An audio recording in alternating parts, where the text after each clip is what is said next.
was 22-year-old Fabio Bartolotta, an individual with strong family ties to defendants convicted in connection with the Pizza Connection narcotics distribution case of the 1980s.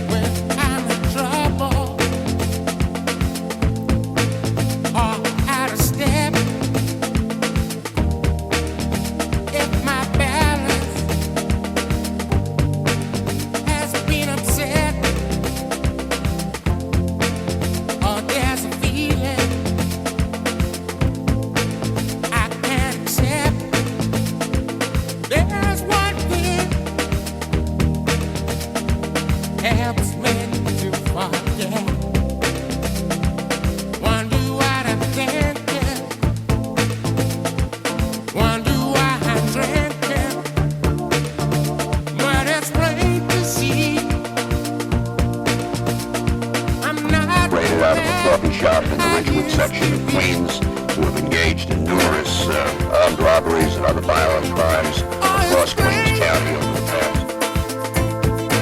And it's a shame I'm not the man I used to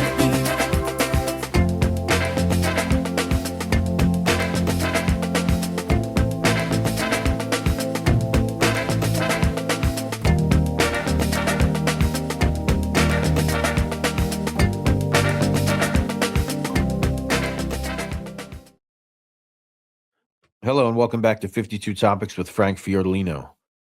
Ridgewood, A True Story, Season 3, Episode 2. Caffe Giannini, 5 p.m. Frank, in Episode 1, we talked about you have this new clique that you're hanging around with, different crowd than what you're used to. Seems like guys within your larger clique are all separated into their own little corner, doing their own different things. Also met some Yugoslavians, which we're going to be talking about more this season for sure. But what else is going on, man? What are you guys doing for fun? What are you guys really doing when you want to blow off some steam?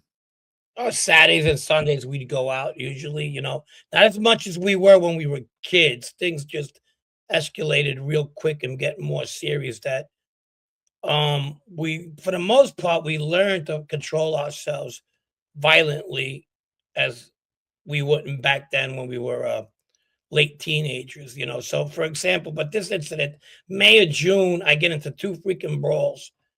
I get in the same place, actually, in Long Island. This is Sprats on the water.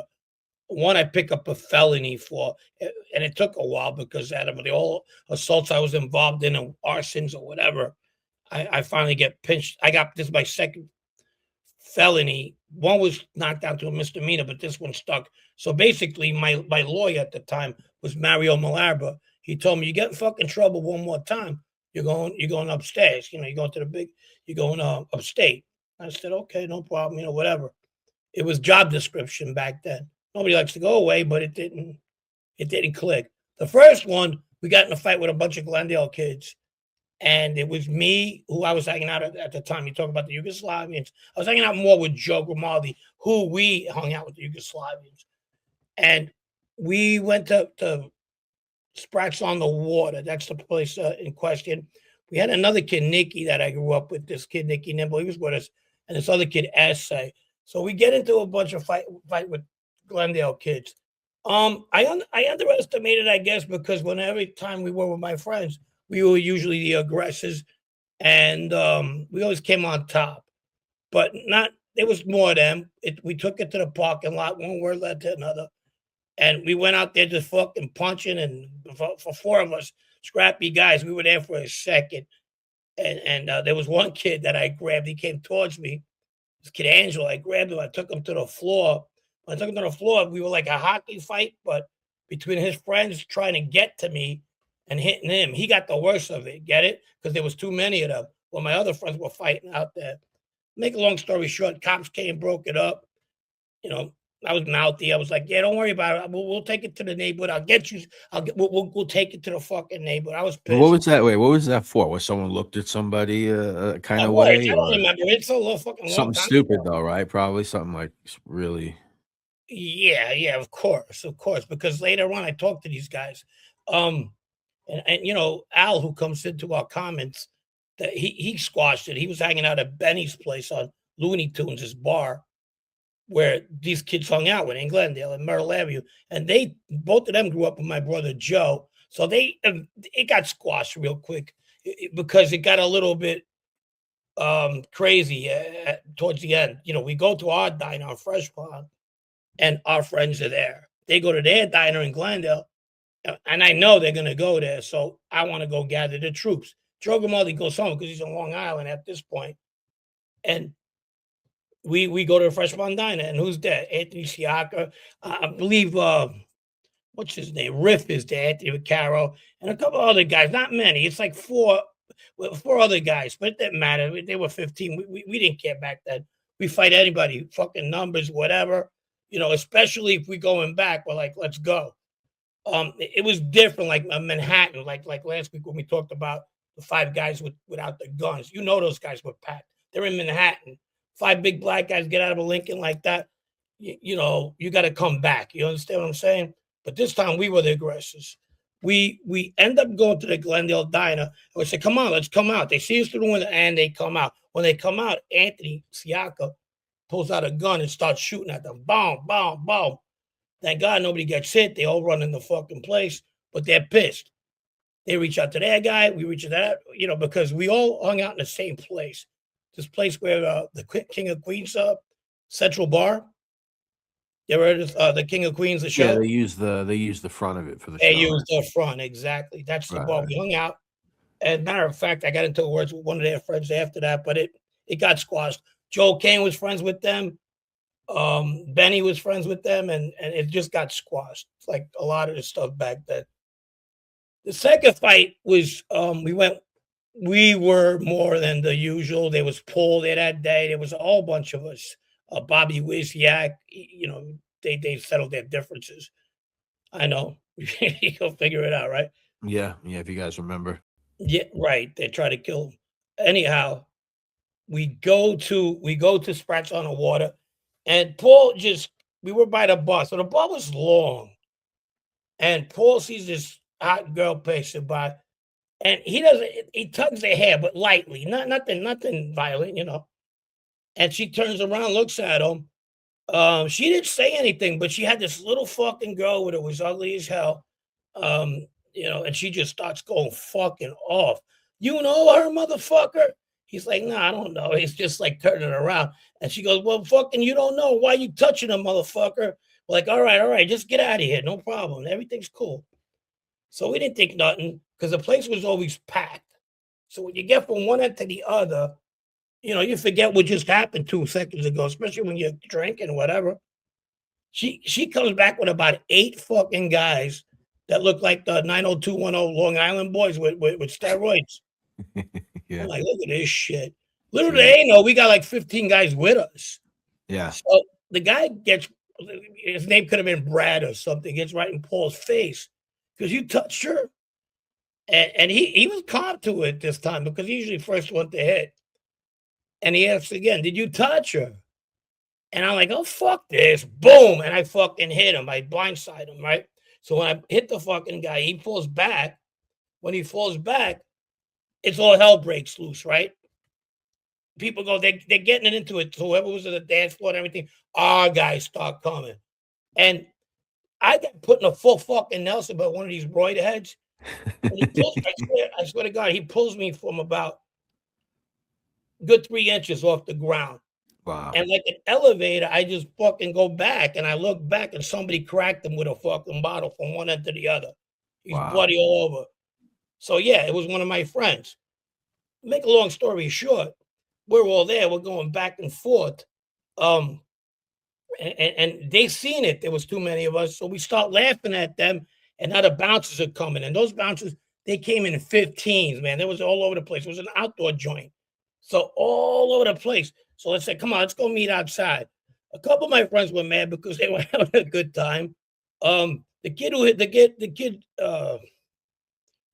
Essay who hits him with the fucking bottle, he's actually the guy who hits with the bottle. You know, we always palled around together. So I was really close with him. And we all start going outside. As we go outside, they're out there, the ones that came, 8 of them, all those steroids, but they see that's too many of us. So they turn from aggressor to fucking cop caller.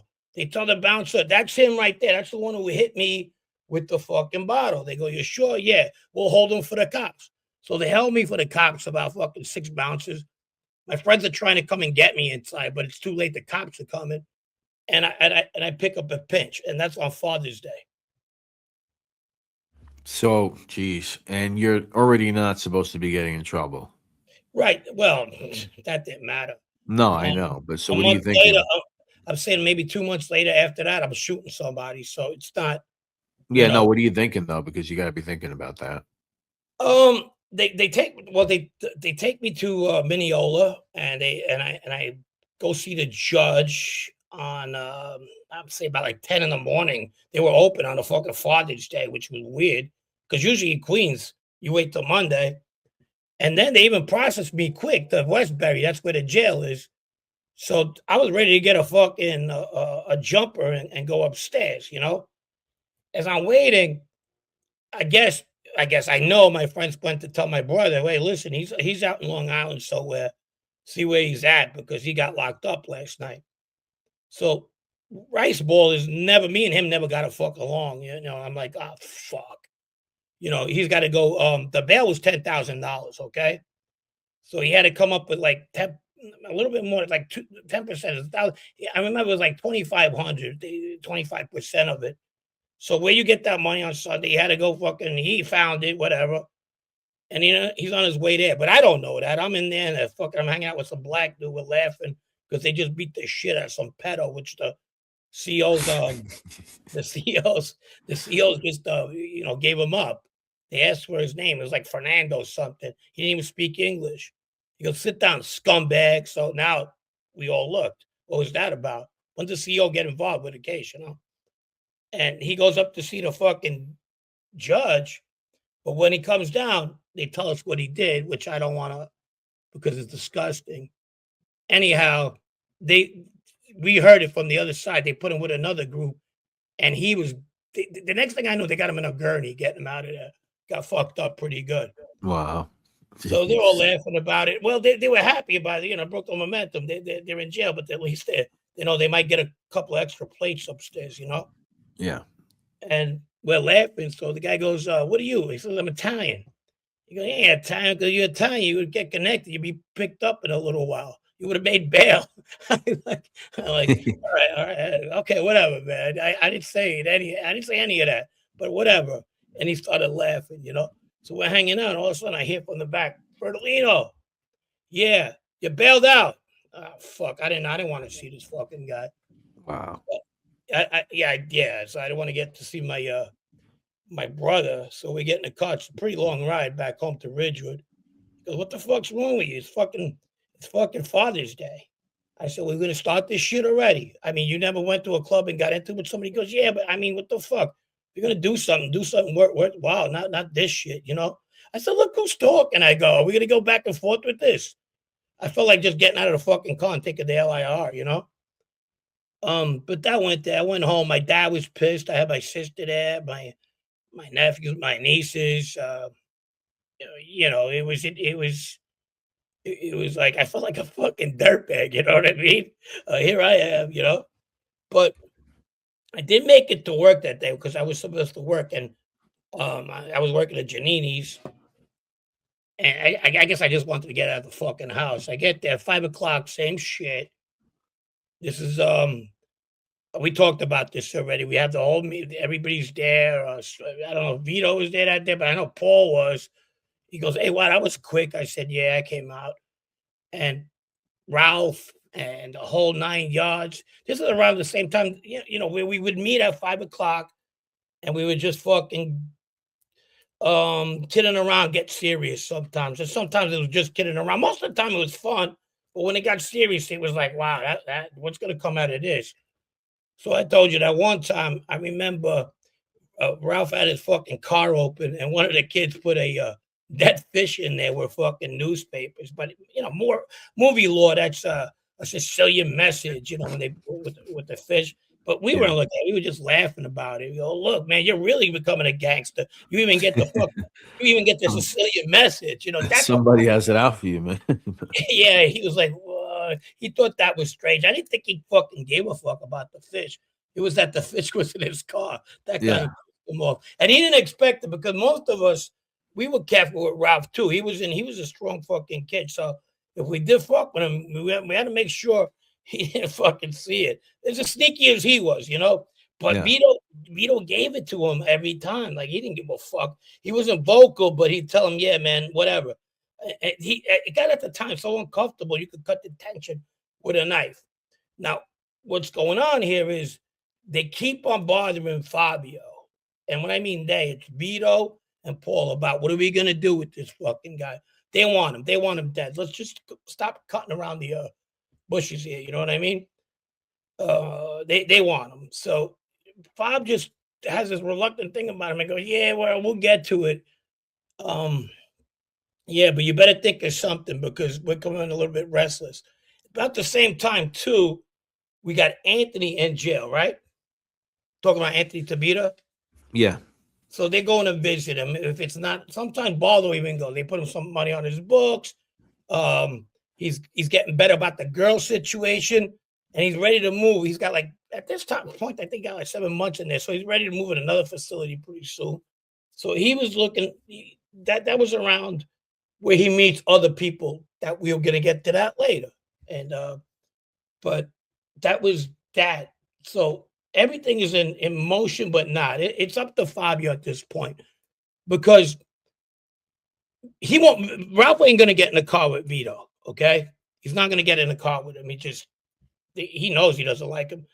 And Paul will probably be reluctant because unless Paul shows him what he has, like, well, what are we going to go do? Well, I have a couple of kilos.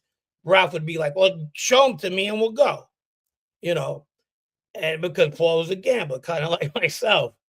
And then there's Fabio, who he takes serious because he was good with his money.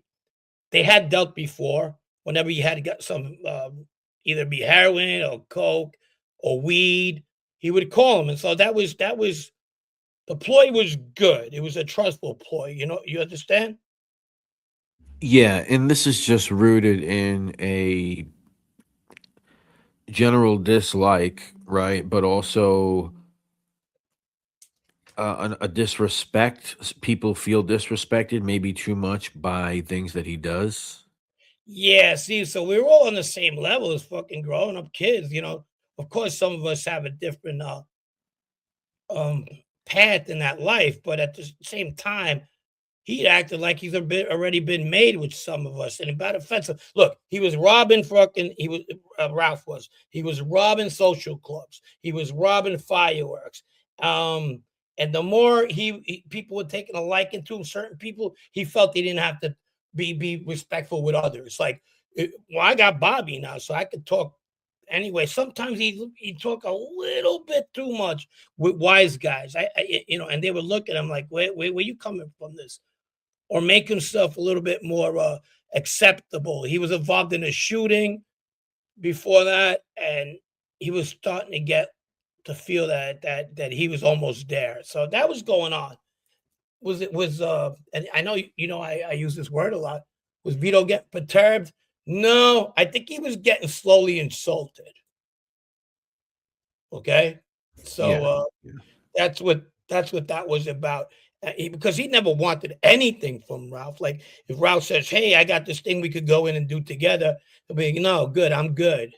So he just had this. He didn't like him, you know. Yeah, I get it. But it also, I mean, I don't know. Go ahead. No, it's just, I guess it's hard for me to understand. Like, you guys knew him for many years. You basically grew up Yes. together. Yeah, You and a basically lot grew of up together, but you didn't really know Vito that long, right, and a lot of people. comparatively. I didn't know. I knew of Vito at this point. I knew Vito. Maybe a year and a half to 2 years, and now we started talking within like the last 6 months of the time I'm talking about now. But I also liked him better. You know, he was more straightforward. You understand? and he kind of made you feel like an honor when he was talking to you because he didn't talk to many people. You understand what I'm saying? Yeah. Yeah. No, I He understand. was I also get 5 that. years older than me, and Yeah. that's a lot when you're that age.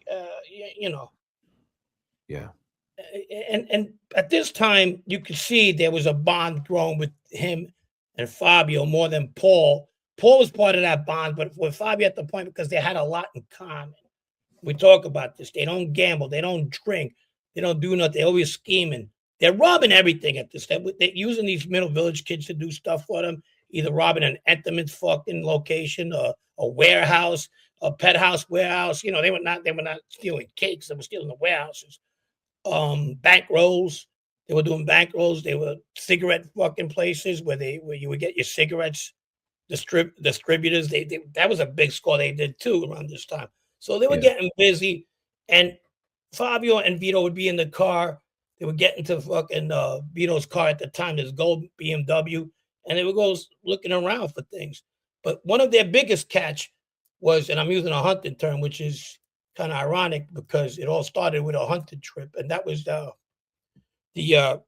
Vinny Unions. Vinny Unions was a member of the Colombo family, and he had fallen out with Vito's dad, or they were actually close. They went on a hunting trip, and Vito's dad never came back. Vito's dad was a solid guy, real fucking solid guy.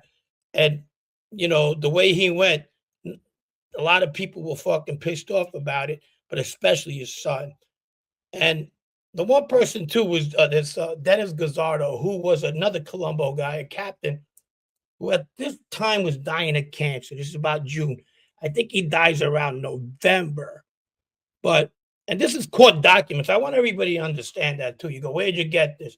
Where's that? Even when I'm going to disclose about Ralph's fate, I want you to understand these are court documents because a lot of people I talk to sometimes from the old neighbor, like, whoa, I didn't think that this guy was there, or I didn't think that one was there. Yeah, he was there. If he didn't get charged, I don't know. This is the government's fucking scope with government informants that were there that told them. Okay, that's now you could put your um, theory together. I don't know, but that's what happened. And back to that, we're talking about the trip. They start sitting on the Vinny Unions guy. He lives on Caldwell Avenue in Middle Village. They follow him. They follow him to clubs. They follow him, and they figure what's a good spot. But the whole idea, they can't do it until Dennis Gazzardo's dead, who happens to be Vito's captain at the time, because against all Cosa Nostra rules, he told Vito who killed his father. Obviously, he didn't like unions either. I told you he was a very like guy, this unions guy, Vinny Union. He told him they went on a hunting trip, and that's who killed your dad. But you got to do me a favor. I'm terminal, Dennis tells Vito. He goes, wait until I'm fucking dead. All right? Wait till I'm dead, and then you go after him. Then do whatever the fuck you want. Okay? He kept his word. Vito kept his word, and he always did, to my knowledge. Okay, with my experience, and so they're following him from where places he eats, places he goes, because they don't gamble, they don't do nothing aside from fucking banging chicks. That's where they are. You understand? Yeah. So Vinny Union's a well-known Colombo guy. Vinny Union's known for labor racketeering. For those of you who don't know, so at that time, the Colombo War is going on, which is also interesting around this time. Good And point. Vito is an associate. Of the faction that represents the Orena faction, which is Right. against the Persico faction at the time. But Vito was not a big part in that war. He was No, a I'm not saying part. that. I'm just saying Yeah, it's great. It's great timing to. It's great timing, but also not great timing, I guess, because they're right, watching you. They're watching cars. Obviously, they know where people hang out. But right. And to make it on sports terms, not to sound like certain fucking expert, okay? But he yeah, was an upcoming star. Vito was an upcoming star in the family. Not to take away, if he would have been a little older at the time the war would have happened, then that's where he would have been. You get it. But yeah, that's not what the thing. What we're trying to get is the confusion works out great for him because yeah, Union's an arena guy. They're looking to fucking hit unions at any way possible. And Vito recruits the Ridgewood guys and one of his old buddies to eventually go after unions, to ambush them. And that would be a Joe O'Kane. We'll talk about him. And a good cast of characters in this one, because there's like 8-9 people involved, between dummy cars, who robs the cars, who does the shooting, and how it's done, which you'll only get on 52 topics. Anyhow, again, government fucking look. I don't talk about stuff that ever's going to get these guys in trouble again. So I'm here, and it's coming from the government. Okay, so let me ask you, your brother, as you affectionately call him, Rice Ball, he's already appeared in this episode. What's he up to? What's he up to? What's your brother Joe up to? What's going on that side of town? He's got 2 kids at the time. He's doing okay. They're opening up another place closer to Ridgewood. That was an old German bar. They want to turn it into like an Italian eatery. It's called the Eagle's Nest. So this is around 92. They start fixing it. The building was owned by my uncle Cheech Navarro. What block is it? What block is that on? It's on Stanhope and Woodward. Stanhope and Woodward. Yeah, it's called the Eagle's Nest. Rumor has it the old Bundesliga, that pro-Nazi American party used to have meetings there back in the day. I heard it so many times when people used to come in. They go, you know what this place used to be? I'm like, I don't give a fuck. Other than being popular for their fucking burgers, they were good. They used to get them at Carl Emma. Really what neighborhood? Carl Emma, not good call. Carl Emma. What neighborhood is that considered? Ridgewood. Oh, it is Ridgewood. Okay. Yeah, it's up the block from Grover Cleveland Park and Grover Cleveland High School. So they start wanting to do different things. I don't think they were ready for a restaurant, but my uncle convinced them to take the place. The place was a shithole, and they put like 60, 70 grand in it. My brothers did. And they fixed it up. It looked really good, different from the old bar that it looked like. The cap, it was dilapidated, So they fixed it, and they were on their way to fixing that place. So my brother Joe, who was pretty much taking bets at the time, he was on Knickerbocker Avenue, and he would go from back and forth. I think it was a little bit too much for him, but we'll tell you about that because they're just fixing it at the time. And by the time, I think they opened around Valentine's Day of 1993. We're in 92. So that's going on. What else is going on with the Yugoslavian kids over there? The kid Sasha, he gets picked up on a stolen car. He pleads out, and he's got to do 6 months out in Long Island. So his club is kind of like in limbo. And I come up to him. I said, "Hey, bro, me and Joe, we could help you. We could help you keep the place open. You got the machines there. Maybe we could do something together." That's for another episode. But back to Fabio now. Fabio, he just can't take it. He goes, "Hey, man, you know what? Fuck it, guys, what are we going to do?" He goes, "Well, obviously, Fabio's mother is Paul's sister. So Fabio lives with the mother." And he goes, "Well, your mom's out of town." He knew she was in Italy. She went to Sicily to go visit family. I go, "Right now is the perfect time. Tell him you got something at the house. And bring him to the fucking house, your house, Fabio's house, on Fresh Pond Road, right by Reef Park. That's actually Maspit. He lived right on the corner house." And he finally said, "You know what? Fuck it. Let's do it." And there you go. Ladies and gentlemen, this has been episode 2 of season 3. For Ridgewood, a true story. Caffe Giannini, 5 p.m. Yeah, word up. Word to mother.